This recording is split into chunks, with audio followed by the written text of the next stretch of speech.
अस्सलाम वालेकुम। आज की इस वीडियो में हम बात करेंगे एमवेक्स बी वैक्सीन के बारे में कि एमवेक्स बी वैक्सीन कब लगाई जाती है, ये बॉडी में कैसे काम करती है, इसका डोज क्या है, किन अफराद को ये वैक्सीन लाजमी लगनी चाहिए और कुछ अफराद में ये वैक्सीन लगते वक्त कुछ बातों का लाजमी ख्याल रखना चाहिए। This is doctor Irfan from medi health enterprises. तो वीडियो स्टार्ट करते हैं एमवेक्स बी के इंट्रोडक्शन से। एमवेक्स बी जो वैक्सीन है ये एक हेपेटाइटिस बी वैक्सीन है जिसमें एक्टिव इंग्रेडिएंट रिकॉम्बिनेंट डीएनए या हेपेटाइटिस बी सरफेस एंटीजन होता है जिसको हम HBsAg कहते हैं। इस वैक्सीन के लगवाने से हेपेटाइटिस बी के खिलाफ जो है इम्यूनिटी पैदा होती है, जिससे हेपेटाइटिस बी वायरस जो है उसके खिलाफ जो उसका इन्फेक्शन है जो कि क्रॉनिक हेपेटाइटिस करता है, इसके अलावा जिगर को डैमेज कर देता है और अगर ये स्टेज लास्ट या एडवांस स्टेज में चली जाए तो ये हेपेटाइटिस सेलुलर कार्सिनोमा यानी कि जिगर का कैंसर बनने का सबब बनता है। तो इन तमाम असबाब को रोकने के लिए हेपेटाइटिस बी की वैक्सीनेशन की जाती है। अगर मैं हेपेटाइटिस बी की थोड़ी सी अगर आपको हिस्ट्री बताऊं, डेटा के मुताबिक पूरी दुनिया में 25 करोड़ अफराद जो हैं हेपेटाइटिस बी के मर्ज में मुब्तला हैं, जिसमें एशिया, अफ्रीका और पैसिफिक आइलैंड जो है ये टॉप पर हैं। अगर हम पाकिस्तान की बात करें तो पाकिस्तान में भी रिसेंटली डेटा के मुताबिक 50 लाख से ज़्यादा अफराद हेपेटाइटिस बी के मर्ज में मुब्तला हैं,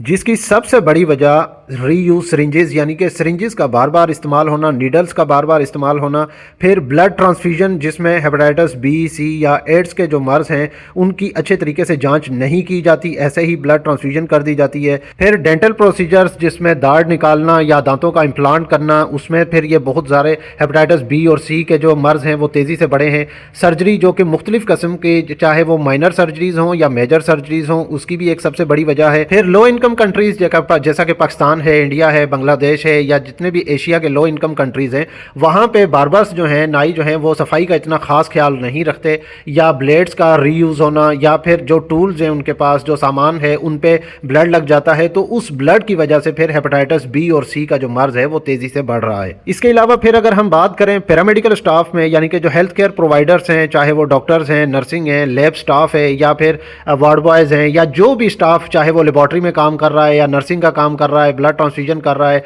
या इंजेक्शन लगा रहा है, कोई ड्रिप लगा रहा है, कैनुला लगा रहा है, तो अगर नीडल स्टिक इंजरी हो जाती है, नीडल लग जाती है, उसको पता भी नहीं है कि इस पेशेंट को हेपेटाइटिस बी या सी है या नहीं है, क्योंकि ये जो मर्ज होता है ये बिल्कुल साइलेंट किलर होता है, इसके कोई खास साइन सिम्टम्स नहीं होते। एक सबसे बड़ी वजह यही नीडल स्टिक इंजरी है, जो कि नीडल लग जाती है, नीडल से इंजरी हो जाती है, तो अक्सर पैरामेडिकल स्टाफ को नीडल स्टिक इंजरी से हेपेटाइटिस हो जाता है। तो यही तमाम वजूहात जो हैं हेपेटाइटिस बी होने की वजूहात हैं। अगर हम बात करें कि किन अफराद को ये वैक्सीन लाजमी लगवानी चाहिए, तो हर इंडिविजुअल चाहे वो किसी भी एज का हो, हेपेटाइटिस बी की वैक्सीनेशन लाजमी करवानी चाहिए। अगर मैं थोड़ी सी मजीद हिस्ट्री भी बता दूं कि WHO का जो एक्सपेंडेड प्रोग्राम इम्यूनाइजेशन जो कि EPI प्रोग्राम है, जिसमें पैदा होते ही मुख्तलिफ बीमारियों की वैक्सीनेशन की जाती है और एज बाय एज जो है step by step vaccination continue की जाती है और ये प्रोसेस जो है कंप्लीट किया जाता है। तो बच्चों में भी हेपेटाइटिस बी की वैक्सीनेशन दी जाती है। इसी तरह ही बालिग अफराद में भी इसकी वैक्सीनेशन लाजमी करवानी चाहिए। अब किन अफराद को लाजमी करानी चाहिए? एक तो सबसे पहले पैरामेडिकल स्टाफ को, नर्सेज को, लैब स्टाफ को, चाहे वो वार्ड बॉयज़ हों, चाहे वो हेल्थ केयर प्रोवाइडर्स हों, चाहे कोई भी हों,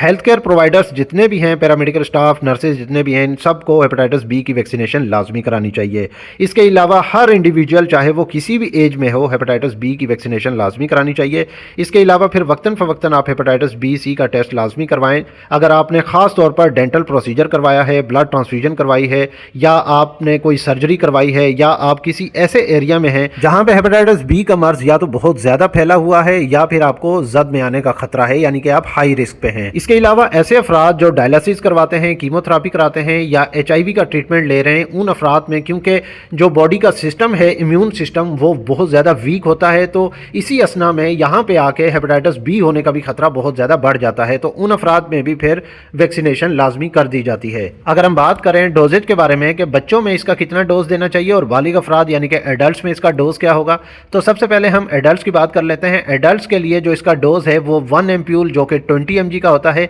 ये 1 एम्प्यूल लगाना होता है और इसका जो डोज है, ड्यूरेशन है, वो 3 एम्प्यूल्स यानी कि 3 इंजेक्शंस का होता है, 0, 1 और 6। यानी कि पहला जो डोज लगेगा चाहे वो किसी भी डेट को लगे वो 0 डोज कहलाएगा, यानी कि पहला डोज होगा। फिर इसके बाद जो दूसरा डोज होगा वो पहली तारीख से लेकर 30 21 दिन کے بعد यानी कि 1 महीने के बाद फिर से इसका डोज लगाया जाएगा जो कि सेकंड डोज कहलाता है। इसके बाद जो थर्ड डोज होगा वो 6 मंथ के बाद लगेगा, यानी कि जब आपने पहला इंजेक्शन लगाया था उस डेट से लेकर 6 मंथ काउंट करेंगे तो 6 मंथ के बाद ये तीसरा डोज लगेगा। अगर हम बच्चों की बात करें तो बच्चों में ये इंजेक्शन 10 माइक्रोग्राम लगाया जाता है जो कि 0.5 ml यानी कि आधा एम्प्यूल बनता है और ये इंट्रामस्कुलर ही लगता है, चाहे बच्चा हो बड़ा हो किसी भी एज का हो, इंट्रामस्कुलर लगता है। बच्चों को ज़्यादातर थाइस पे लगाते हैं, जो कि इन्फेंट्स होते हैं,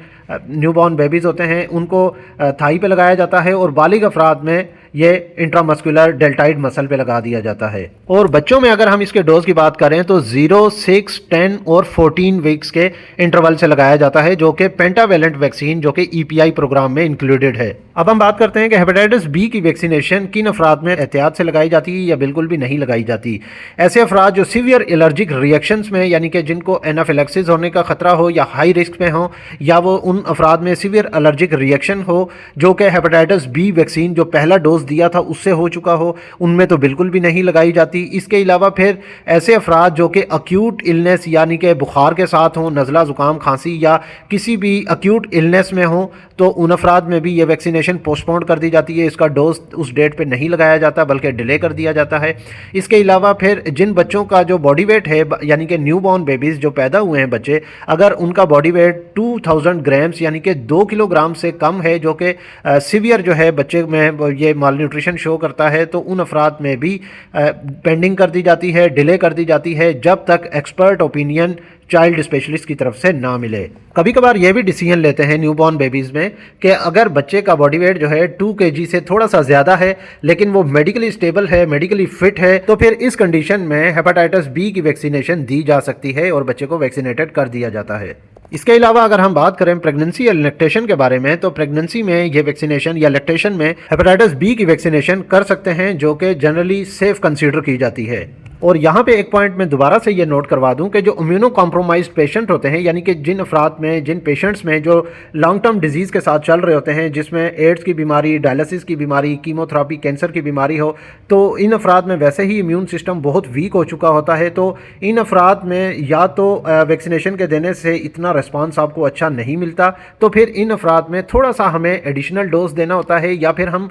इस वैक्सीन का डबल डोज करके लगाते हैं। अगर हम बात करें हेपेटाइटिस बी वैक्सीनेशन के साइड इफ़ेक्ट्स के बारे में, तो सबसे पहले तो ये जहाँ पे इंजेक्शन लगता है वहाँ पे